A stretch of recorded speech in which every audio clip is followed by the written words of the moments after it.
Charge करतो तसं शरीराला चार्ज करायला पाहिजे। शरीराला चार्ज करायचे मार्ग काय? हेच वारकरी संप्रदायाचे हरिपाठ शरीराला चार्ज करते, व्यायाम, सूर्यनमस्कार, दंड बैठक हे आपल्या जीवनाचं चार्ज करणार आहे। जर करता तुम्ही मोबाईलची चार्ज करलं तर सिम काम करू शकते। आपल्या शरीरात एक सिम आहे, त्याला म्हणते का म्हणते आत्मा।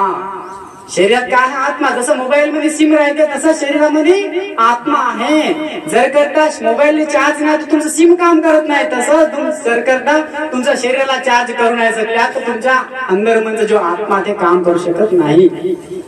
जर करता चार्ज करल्या मोबाईल आपल्या शरीराला चार्ज करल्या आत्मा जागृत झाली तर त्या टॉवरतून तुम्हाला सिग्नल येऊ शकते। Who is tower? Tower is the परमात्मा। कोण टॉवर? कोण? त्या भगवान। भगवान टॉवर आहे, परमात्मा देव टॉवर आहे। हे काय? आत्मा जो आहे सोल, आत्मा, दॅट सुपर पॉवर सोल। तेव्हाच तुमची एक कनेक्टिव्हिटी होऊ शकते जेव्हा तुम्ही चार्ज करू शकता।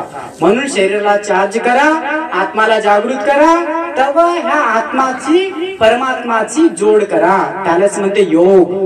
आत्मा परमात्मा से मिलन उसी को कहते हैं योग। तो हे योगचा मार्ग, हे वारकरी संप्रदाय मार्ग जरूर हे अजून पुन्हा जागृत झालं पाहिजे।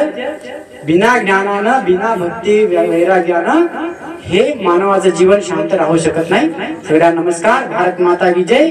जय श्री राम। हर हर महादेव।